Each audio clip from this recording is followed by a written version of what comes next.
Últimament, a la nostra societat, la gent se pregunta, estos fatxes del govern de la Generalitat són uns inútils o són uns fills de putes?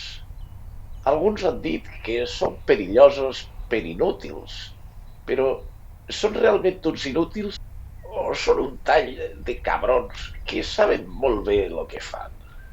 Com és? Necessitem que la ciència mos doni respostes, perquè és que hasta no hay que ho traga en clarícia de deberes. Què són? Són uns imbècils o són un tall de cabrons de molt de cuidado? Doncs bé, ja li respondré sense embuts, clarament, i sense fer circunloquis. Són uns cabrons, són una colla de fills de putes. Sí, són uns fills de putes, però de rèpica amb el calce. Són uns cabrons d'arromanga tot camal. Saben molt bé el que se fan. Imbècils? Imbècils són els seus votants. Sí, és de veres. Claro, ells sí que són imbècils, que no són capaços ni de mirar la Wikipedia per veure que català i valencià són dos noms per al mateix idioma, per a la mateixa llengua.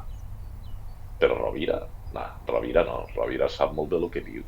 És un fill de puta, però de molt de cuidado, un fatxa. És un fatxa, i punt. És el que denominen els científics fatxa, fatxa de merda. Eixe és el seu nom científic, fatxa de merda, és com se diu. Sí, és així.